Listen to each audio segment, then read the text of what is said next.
Okay. This is our outline from the book of Job, and we're in the section which runs from chapter 29 through to the end of chapter 37. And we'll be starting in chapter 35, which is a continuation of Elihu's response to Job. In this section, we had Job's final speech in which he was summarizing his predicament and continuing to assert his innocence, that the things he was suffering weren't for anything that he had done, no sin that he had committed. And then Elihu's speech, which is a critical review of the debate that had taken place between Job and his three friends, going from chapters 32 to 37.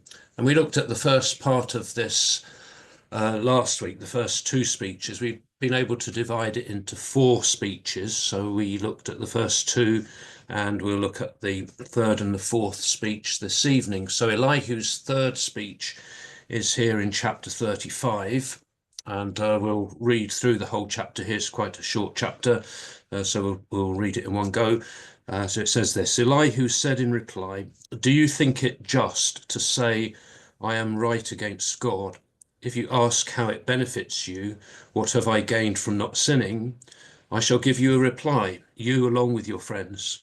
Behold the heavens and see, look at the skies high above you. If you sin, what do you do to him? If your transgressions are many, how do you affect him? If you are righteous, what do you give him? What does he receive from your hand? Your wickedness affects men like yourself, your righteousness mortals. Because of contention, the oppressed cry out. They shout because of the power of the great. But none says, where is my God, my maker, who gives strength in the night, who gives us more knowledge than the beasts of the earth, makes us wiser than the birds of the sky? Then they cry out, but he does not respond because of the arrogance of evil men. Surely it is false that God does not listen, that Shaddai does not take note of it. Though you say you do not take note of it, the case is before him, so wait for him. But since now it does not seem so, he vents his anger. He does not realize that it may be long drawn out. Hence Job mouths empty words and piles up words without knowledge. In this third speech, Elihu attempts to answer Job's complaints against God. And he asks Job at the beginning there, do you think it just to say, I am right against God? He's asking, is it right to justify yourself before God, to try to make out that you are in the right? And then if you ask how it benefits you, what have I gained from not sinning? Or what benefit is there in being good? What gain do I get by not sinning? Elihu seems to assume that Job was expecting to be rewarded for not sinning, but that hadn't been the case. So Job is saying, well, what benefit is there if I don't sin? Elihu's answer doesn't really add anything new to what has already been said in some of the earlier speeches. Here in verses 5 to 8, he repeats some of the things which have already been said. So verse 5 can be compared to some statements made by Job in chapters 9, chapter 11, and in chapter 22. And then verse 6, similar to something Job said in chapter 7, verse 20. And verse 7 compared to chapter 22, verse 3, which was a statement from Eliphaz. So then nothing much new in what he has to say here, but according to Elihu, a person's behavior, whether wicked or righteous, only affects other people. It doesn't affect God. He says there in verse 8, your wickedness affects men like yourself, your righteousness mortals. So it doesn't really, all your behavior does is affect other people. It doesn't really have any impact upon God. But if God is detached in that way and God is unaffected by human behavior, then where does that leave the justice of God? God cannot really be considered a God of justice if he is unconcerned about human behavior, if it doesn't bother him. Elihu then goes on to try to answer the question, why does not God answer prayers? In verses 9 to 16. So Elihu answers Job's complaint that God is not responding to his cries for help. The oppressed cry out, but they do not pray the appropriate prayer. He begins here, he says, because of contention, the oppressed cry out. They shout because of the power of the great. So the oppressed cry out. But he says, none of them says, where is my God, my maker, who gives strength in the night, who gives us more knowledge than the beasts of the earth, makes us wiser than the birds of the sky. So when the oppressed are crying out, they are not praying the appropriate prayer, which Elihu thinks is what he's wording there in verses 10 and 11. Where is my God, my maker? God is addressed there as my maker, as a reminder of man's relationship to God. God is the creator, the maker, and we are his creatures. God is said to give strength in the night, or the Revised Standard Version translates that as he gives songs in the night. So in the time of the night, perhaps in time of darkness, it is God who provides the strength, or God gives a song to sing during those difficult times. And God gives knowledge and wisdom. So God is willing to teach through suffering those who would pray the right prayer. Elihu's explanation is that God does not respond to the cry of the oppressed because of the arrogance or the pride of evil men. So he says in verse 12, then they cry out, but he does not respond because of the arrogance of evil men. So if God is not answering your prayer, then it must be because of pride or arrogance. So it would be a wrong attitude that would prevent God from answering. Elihu argues that although God does not seem to take note, he is still aware of Job's cause. And Elihu advises Job to be patient and to wait. But instead, he sees Job getting angry, not realizing that it may take a long time before God answers. So he says there in verse 14, though you say, and he's addressing Job, though you say you do not take note of it, you're not taking any notice of me, the case is before him. The case is still before God. So wait for him, wait for God to answer. But since now it does not seem so, it seems that God isn't answering, he vents his anger. Job gets angry and doesn't realize that it may be long drawn out. And hence Job mouths empty words and piles up words without knowledge. So Elihu's conclusion is that Job is getting impatient. Job isn't prepared to wait for God to answer. And Job is speaking out of ignorance when he says that God isn't listening to him.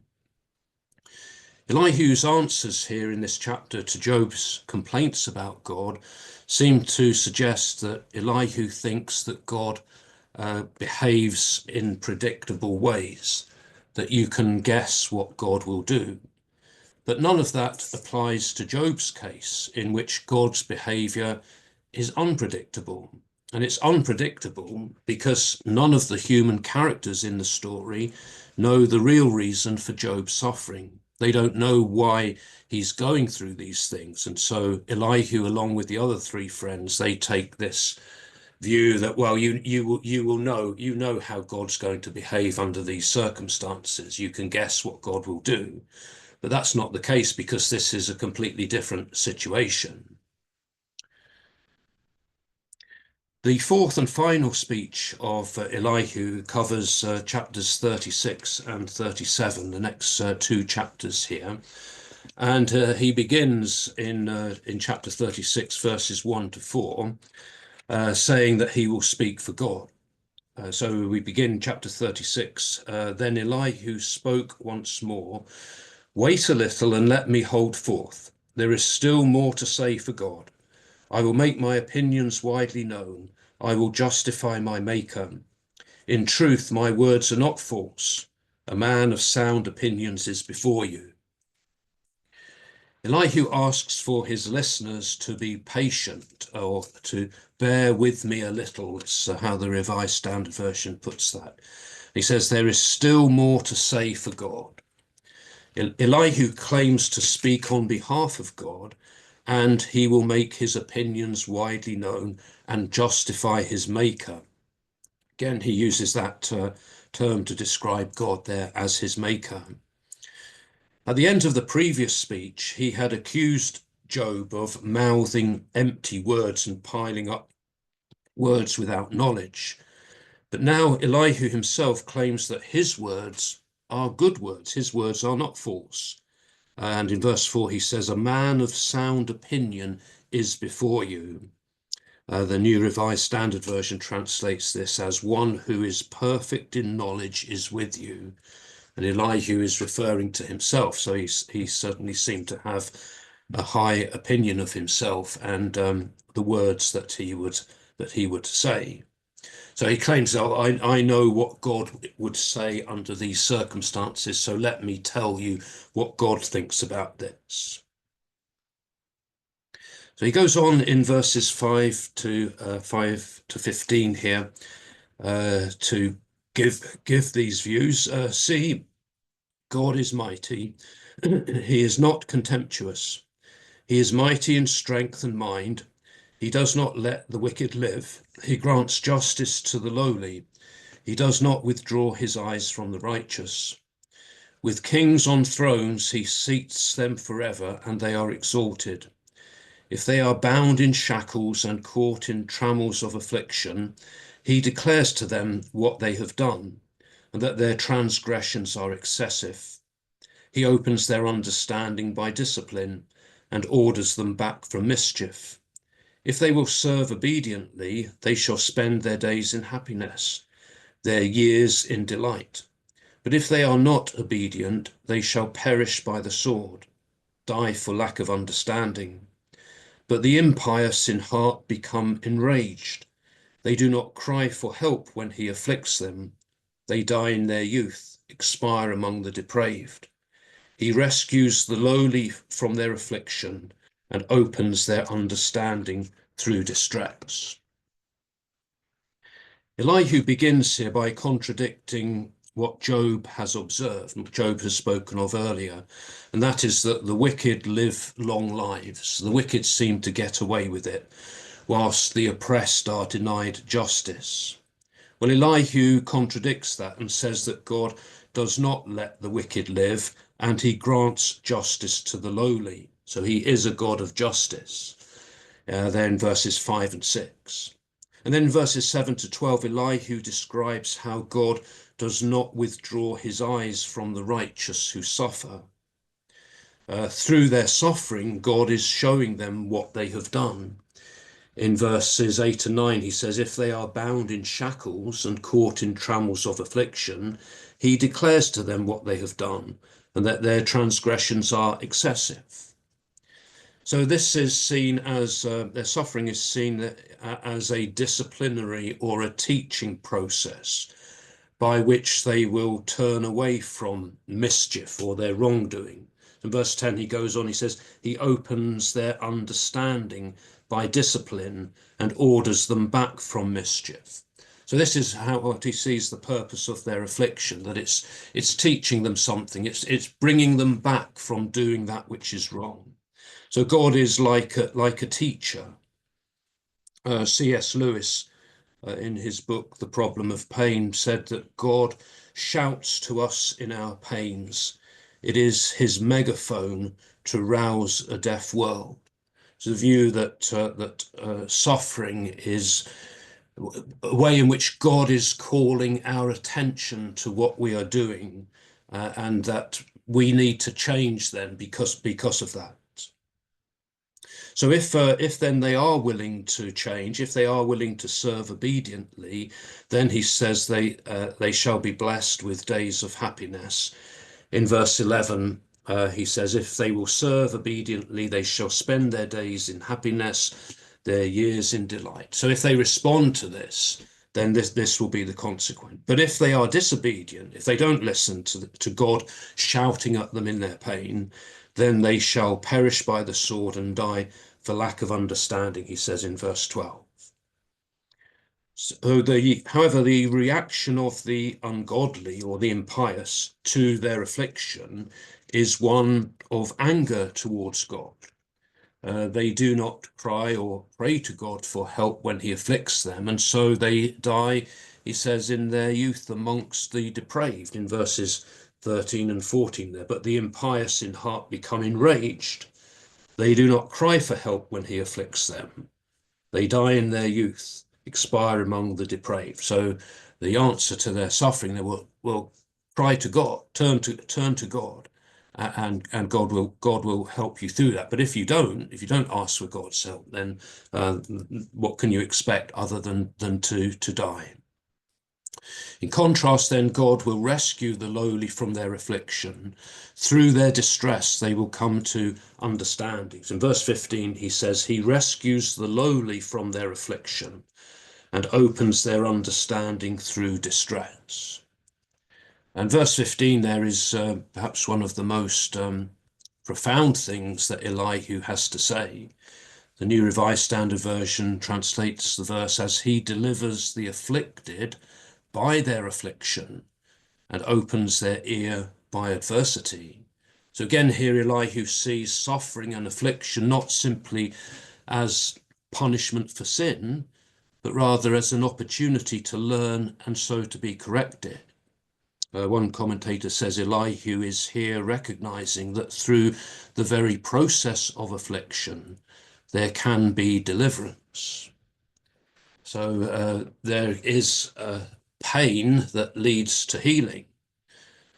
We know that sort of in the physical world that can be the case when we think of medical treatment that people have to go through.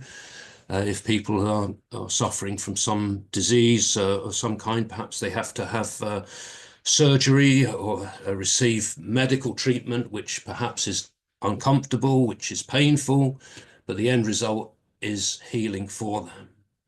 And we think of perhaps the greatest example is the suffering that Jesus went through, the affliction that Jesus went through, which leads to deliverance or salvation for us. What is your Bible? Sorry, yeah. Sure. Hebrews chapter 12, verse 2. I've got an Old Testament here, but I didn't have the New Testament, so I'm just borrowing Margaret's here. Hebrews chapter 12, verse 2. And this being a different Bible, I can't find my way around it. Hebrews chapter 12, verse 2. The writer says, fixing our eyes on Jesus, the author and perfecter of faith, who for the joy that was set before him endured the cross, despising the shame, and has sat down at the right hand of the throne of God. So Jesus endured the suffering and the shame of the cross, went through that pain because of the joy that was set before him, the writer says, and now is seated at the right hand of the throne of God. So there are situations where going through pain or suffering then leads to that healing, that deliverance, that salvation. And what Jesus went through for us is perhaps an example of that.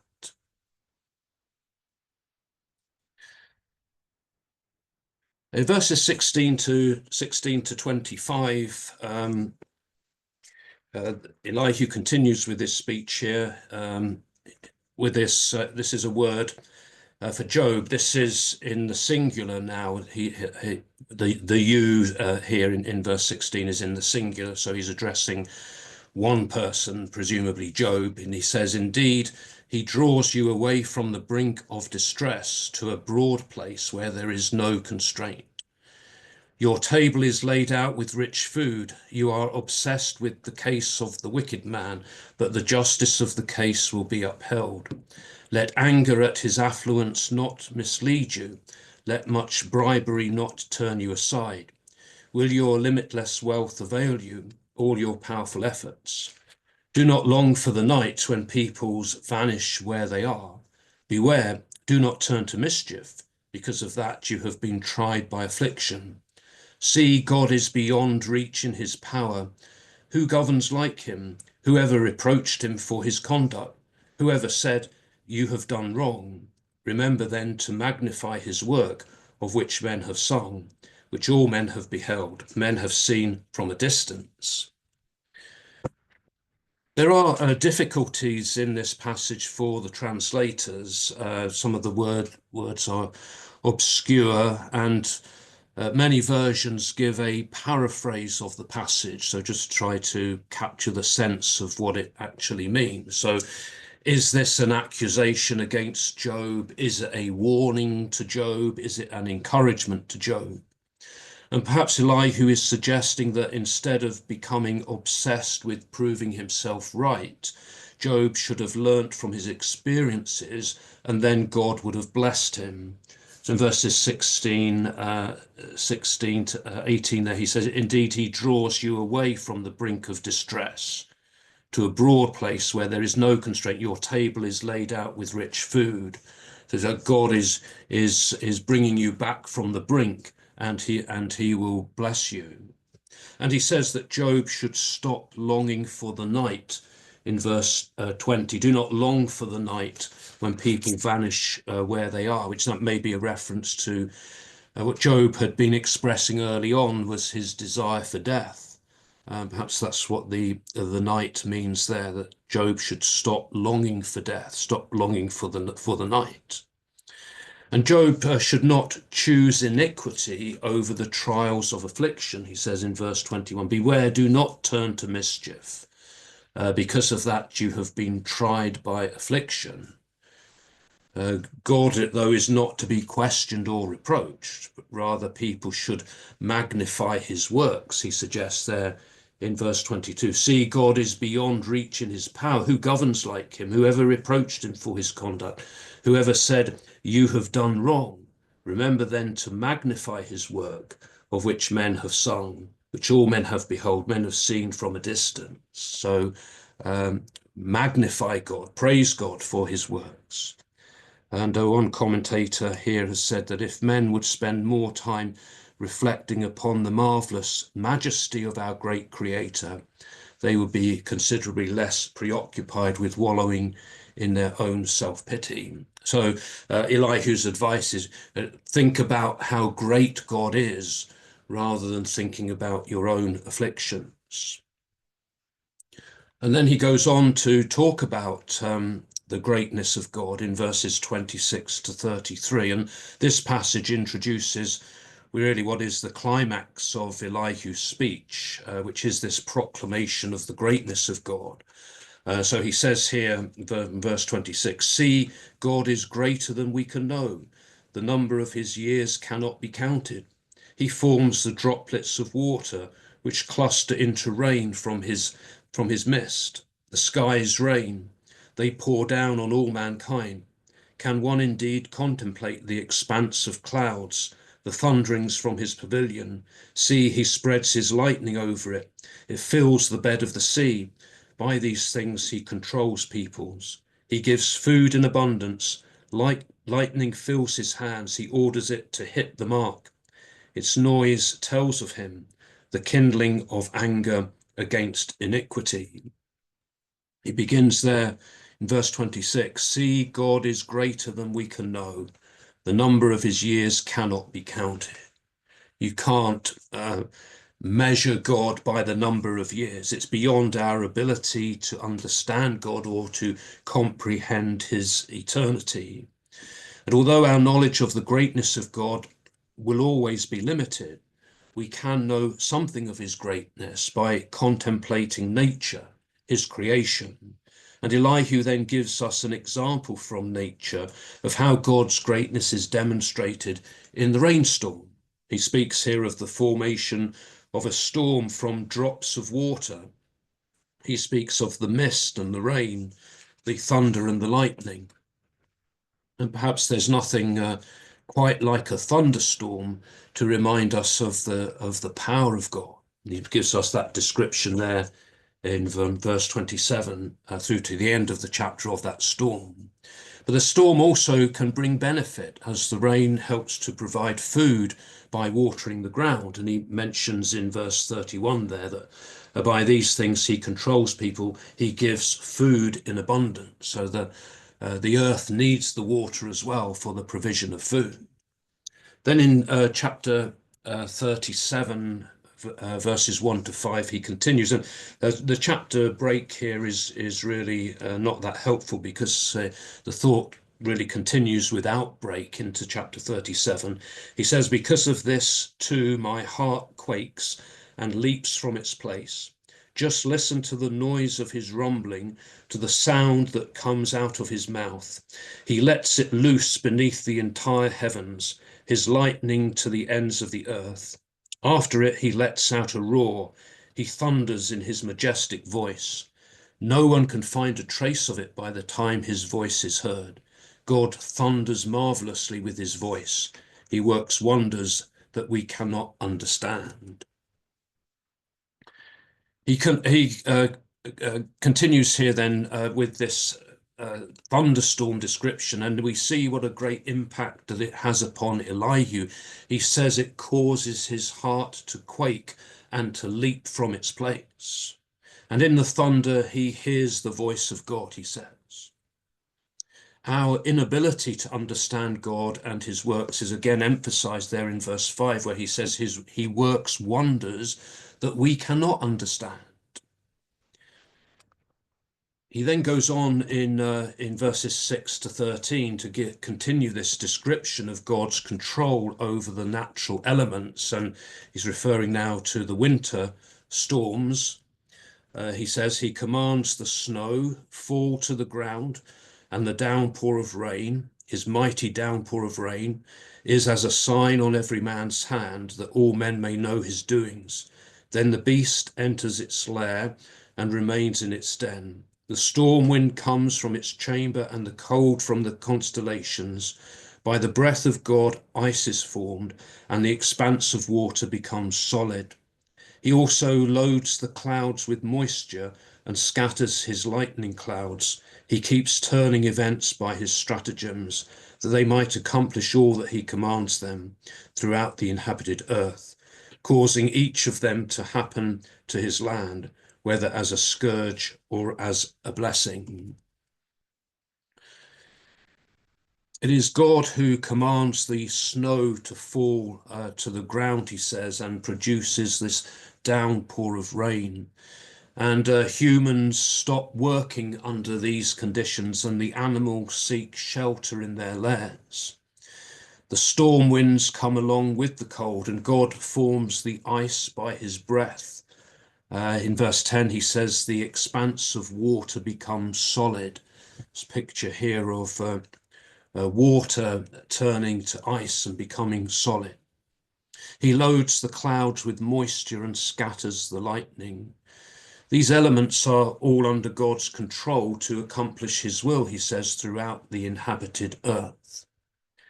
Scientists can explain to us how these things happen from a scientific point of view, but what Elihu is pointing to here is God's ultimate control over these things, that God causes these things to happen to his land, whether it's for a scourge or a blessing, he says in verse 13, causing each of them to happen to his land, whether as a scourge or as a blessing.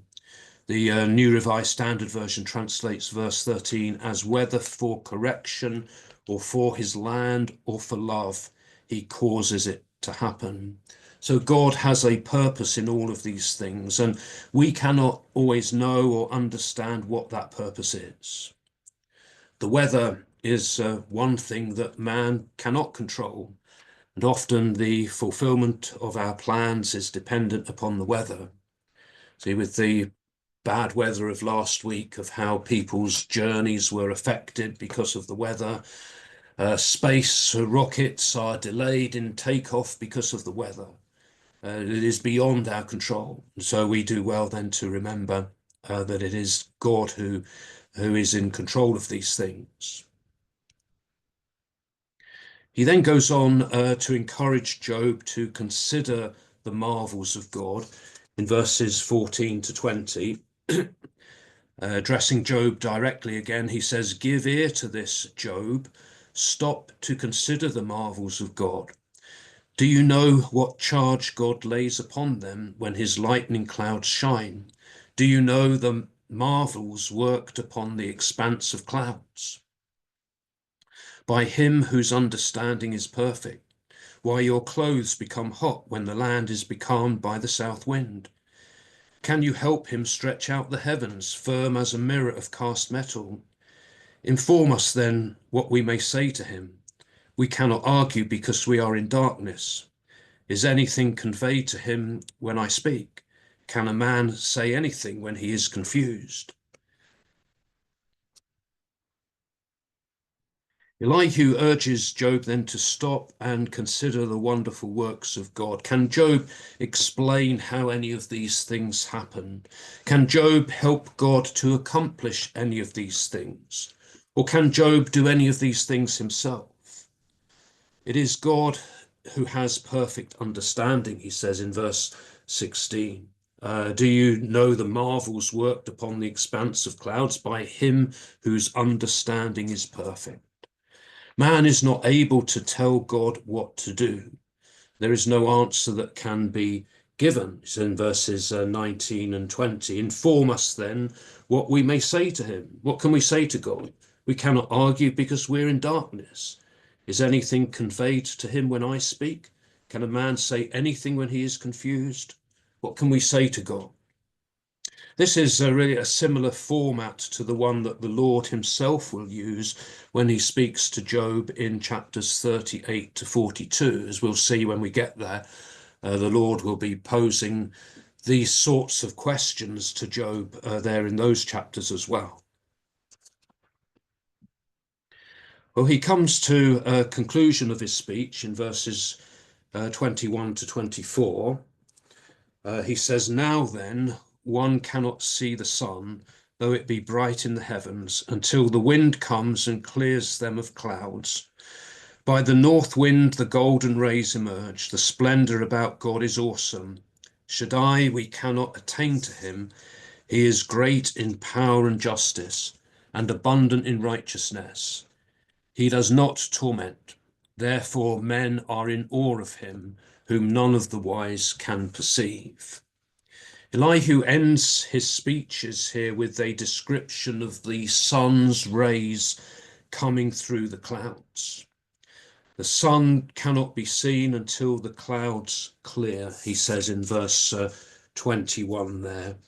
One cannot see the sun, though it be bright in the heavens, until the wind comes and clears them of clouds.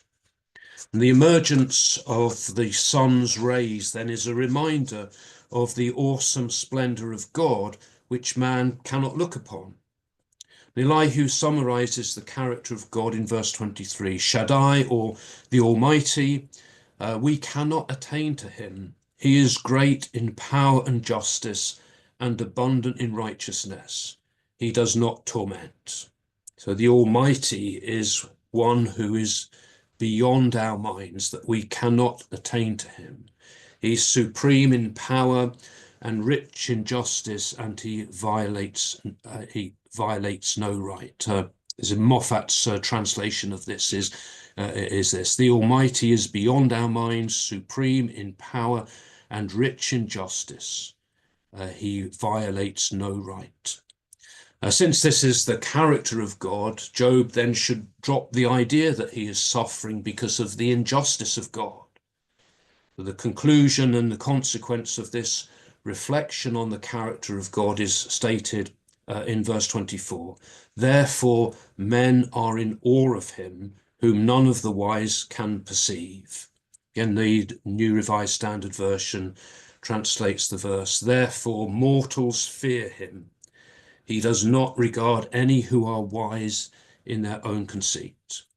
To fear God and to stand in awe of him is the appropriate response to God, rather than to rely upon one's own wisdom.